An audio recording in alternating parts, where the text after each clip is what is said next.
평택노회시 신현필 목사께서 목사님에 대해서 사문서 위조, 노예자금 횡령, 부동산 편취, 그리고 이제 면직의 문제, 또 장로, 형장로권의 어떤 위조 문서 문제, 여러 가지 문제를 언급했는데, 이에 대해서 목사님께서 뭐 사실이면 사실이라고 그러고 아니라면 아니라고 이렇게 말씀해 주시기 바랍니다.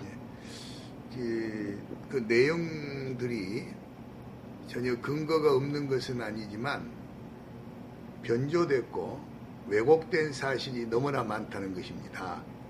첫째, 저에 대해서 소송에 패소했기 때문에 면직을 시켜야 된다라고 하는 것은 그게 총회 통과 법을 잘 모르고 오해한 데서 빚어진 게 아닌가 이렇게 생각을 합니다. 왜냐하면 실제로 제가 총무가 나왔을 때의 신문의 광고는 5년이었습니다. 그러나 그걸 실행하는 과정에서 3년으로 바뀌었는데 거기에 각서를 쓰고 공증을 했습니다. 그런데 거기에 대해서 한번 확인해 봐야겠다는 점에서 소를 제기했습니다. 소를 제기해서 그것이 8월 19일 날 제가 패소를 했습니다. 그 패소한 이유를 근거로 해서 총무 선거에 나갈 수 없다라고 하는 그런 또 조항이 새로 도출되기 때문에 여기에 대해서 제가 다시 소를 제기해서 9월 18일 날 승소를 했습니다. 그러면 8월 19일 날 패소를 한 사건이 하나 있고 9월 18일 날 승소한 사건이 하나 있습니다. 그러면 총회 결의가 어떻게 되어 있느냐라고 하면 총회 결의는 패소한 자가 이건 99회 총회 결의입니다. 패소한 자에게는 2년간 총대권을 정지한다라고 했고요. 그 다음에 승소한 자에게는 승소한 자는 위 총회 결의에 면책을 받는다 이렇게 되어 있습니다. 그러면 제가 선 패소를 했습니다. 후 승소를 했습니다. 그러면 이 승소한 사건에 대해서 결의는 새로 결정된 결의에 따라 집행하는 것이 법리 정신이 맞지 않느냐 이런 생각입니다.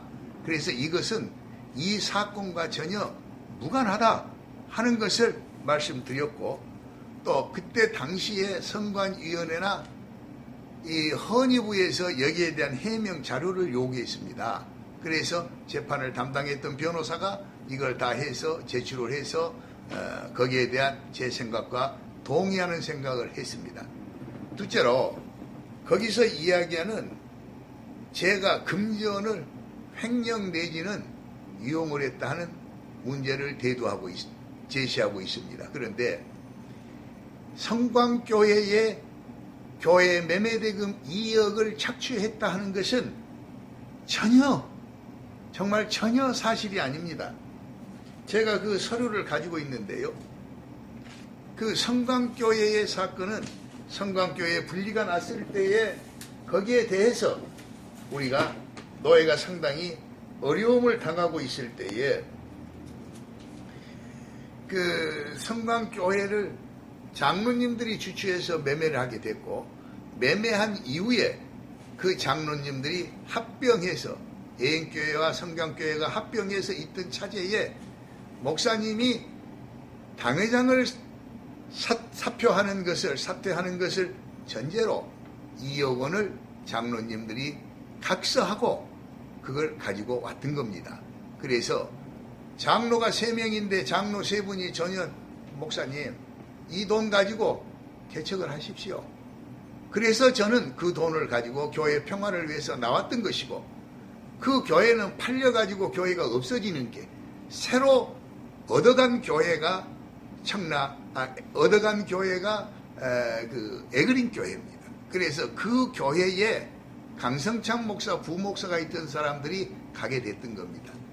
하나의 교회가 하나는 개척교회인 성광교회 이름을 쓸 수 있다고 했는데 개척교회인 황기철 목사 위주의 교회가 갔고 한 교회는 에그린 교회라고 하는 강성창 목사의 교회가 생겨지게 됐습니다. 그런데 장로님들이 에그린 교회로 갔습니다.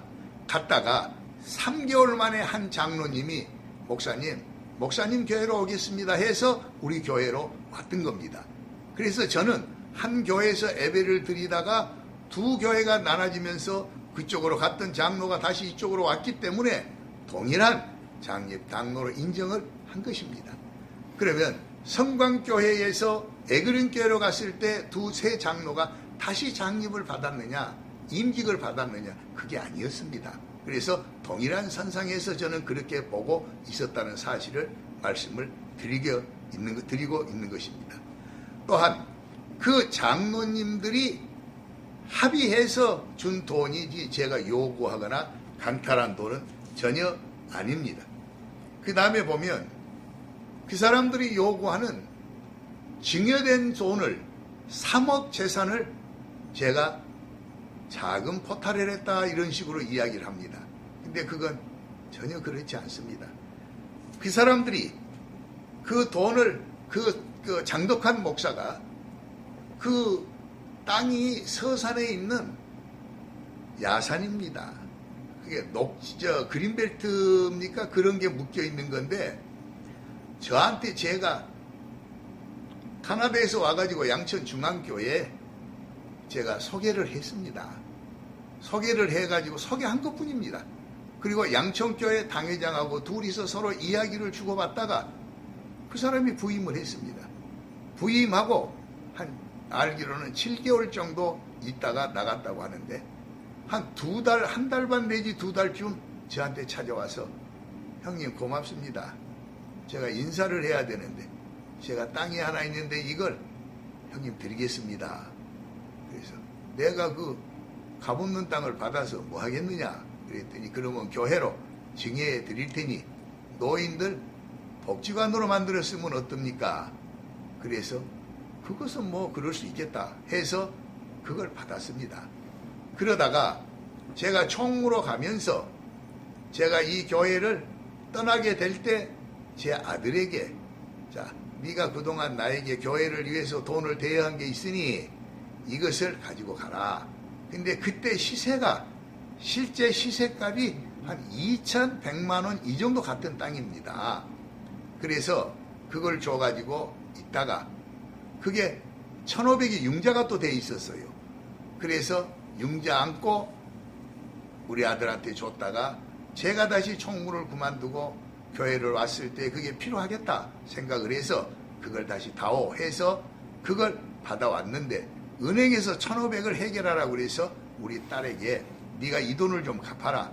그러면 내가 나중에 네한테 이 돈을 주마 하고 해서 제 명의로 지금도 되어 있습니다. 그리고 제 명의로 되어 있고 딸이 돈을 주고 은행 걸 풀었기 때문에 설정을 그렇게 해둔 것 뿐입니다. 그것이 무슨 자금 포탈이고 사기입니까? 그 다음에 그들이 또 이야기하고 있는 노예 횡령이 있다 그러는데 실제 노예는 횡령 장부가